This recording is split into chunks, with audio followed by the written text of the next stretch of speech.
Good morning, everyone. We're the Food Culture team, and today we're going to present a food waste initiative. Hope you enjoy it.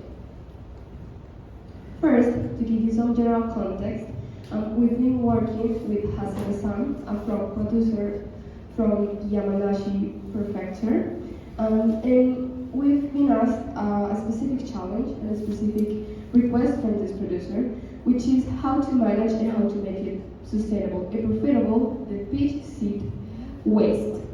We've been working for 6 months and we've made a hypothetical product that we're going to explain later on. So let's start with the issue. Food waste has been a huge problem. Here in Japan, there's a huge standards for food admission into the market, which is why there's an increasing concern about making this food waste profitable and sustainable. There's been a trend that is food waste decrease, so this is why the state has promoted some initiatives for making businesses that uses this food waste into creative and sustainable ways, bring some tax deduction of other incentives to reduce waste. So, let me give you a brief introduction about the harvest industry. So, it all starts with the seed. When you plant it, you wait for it to grow and mature, and it becomes this beautiful tree that gives us thousands and thousands of peaches over the years. But only those peaches reaching this standard that passes this threshold can get to the market. And they have 3 main destinations, which can be fresh consumption, it's the peaches you buy in any market and eat them. Exportations, if you want your production to go to other countries. And also industry consumption, which involves transforming these peaches into something else and adding the value in order to get more revenue. With this in our minds, we then analyze data of FAUSTAT, which stands for a Food and Agricultural, which stands for Food and Agricultural Organization Statistical Database, and we gather some data of exportations and importations of peaches all around the world. We then filter the data from Latin American countries, specifically since 2010, and analyze it. As I explained before, exportation is one of the destinations for peach production. In that case, we consider exportations as a measurement of peach production, finding out that the 2 main countries with the highest levels of exportations were Argentina and Chile. On the other hand, we have importations. We consider importations as a measurement of the necessity, the demand of the country for this production. In this case, we found out that Brazil and Mexico were the first one with the highest numbers of exportations. Here we have the consumption of peaches in Latin America, and it is remarkable you can notice that Mexico and Brazil have the highest consumption of all these 4 countries I mentioned.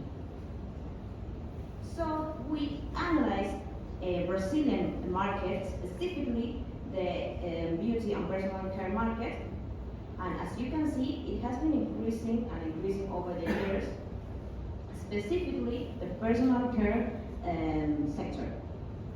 Within this, you can see that it forecasts an exponential growth over the years, specifically in the sector. In the scope of the market research, we made some surveys to 4 countries: Brazil, Argentina, Colombia, and Japan. And we focused the most in this sustainable approach that the people have. So, for example, in the Latin American region, we can see that 80% found really important that products, specifically beauty products, are sustainably and responsibly produced. Compare that to Japan, that is only 50%.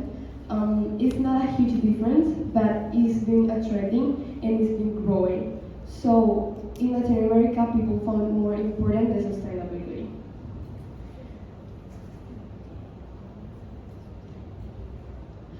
also asked about the approach about the peach oil, that is what we are working with, and just 18% of Japanese people know this oil, which is a huge advantage because we are going to expand a new market, and it's not that competitive market.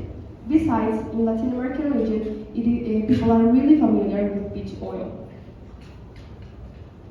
Then we also analyze the internal strengths and weaknesses of the business proposal and the external opportunities and threats with a SWOT analysis. Regarding the strengths,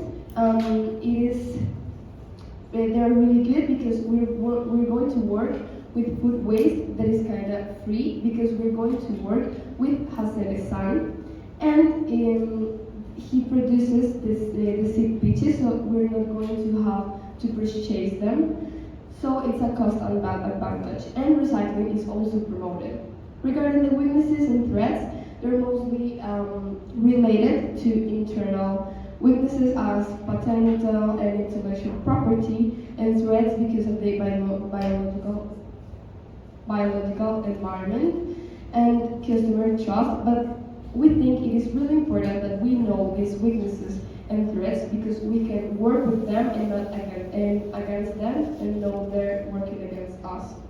Regarding the opportunity, the most important part is that we're working with sustainability, which is a really important thing. Here in Japan, it's becoming a trend, and we're having the support of governmental entities and the private sector entities too. And here in Japan specifically, the farmers' social value and the industry social value is really important. So with sustainability, we're working with it. So about the versatility of the product, the seed,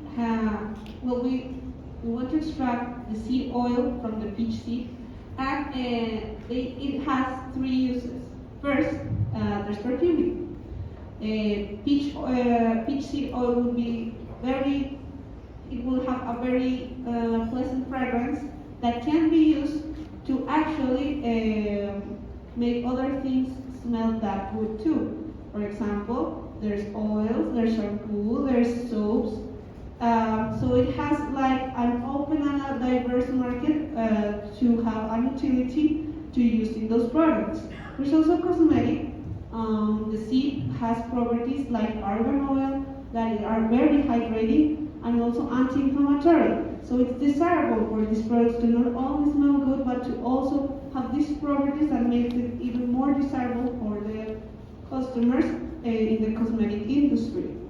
Last but not least, I don't know if you noticed, but there are very industrial materials that actually do not smell that good. Rubber is one of those.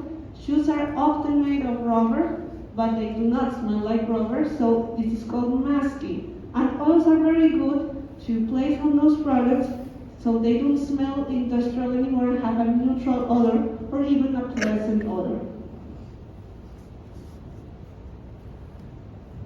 Okay, so what about the extraction methods? How do we gather all these essential oil, this peach essential oil? So there are several methods, but they can be divided into two categories. First will be distillation, and the second one, solvent extraction. Within distillation, it involves heating not only the material, the peach seed, but also mixing it with water and other solvents for it to extract only the essential oil. And we also have the solvent extraction. With solvent extraction, you mix a raw material, this peach seed, with different solvents over and over again through different steps in order to extract not only the essential oil but also another components with them, which will then be separated.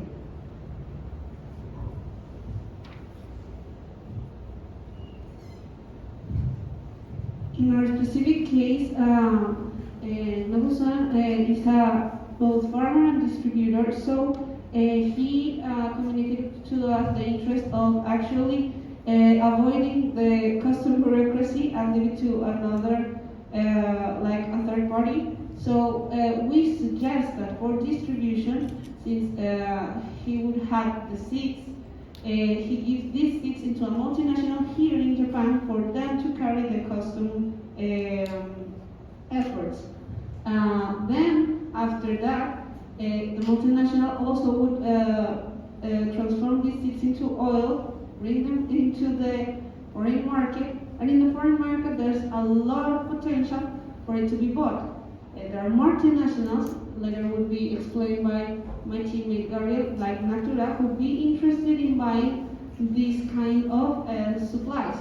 But also there's really small national businesses in Colombia, for example, that are growing in the essential oil market that would be interested in having new products, and Japanese products have a certain kind of status in Latin America that would be very desirable for customers there. So, when we were thinking about the hypothetical product, we kind of imagined the example of Natura. Natura is a Brazilian company from the south region of Brazil, and it was founded in 1969. The company had always in its basis the principle of being eco-friendly, something that is really important for the future, and it's a trend in Latin American countries. Natura is a successful case because it has operations in more than 100 countries, like Latin America, Europe, in Asia even. They are present here through ISOP and the Body Company. With this being said, they are one of the world's largest B Corp. And with that, it's a good example because entrepreneurs they like making business with Natura because they are really responsible for making everyone be satisfied in the production chain. From the local producers to the big investors, everyone receive the fair amount of their parts. And when we think about the product, we think about the Natura Hasebe. It's a product being produced since 1980, and this product consists of natural oil, and it's used as a post-bath lotion, and it's really popular in Latin America. And they have the PVC oil, and it's a huge success. And we know that in Japan, the consumers won't use it probably because it is hard to enter the beauty market, but it can be exported to other countries, and it's a hypothetical successful product. And this is our pitch presentation. Thank you guys.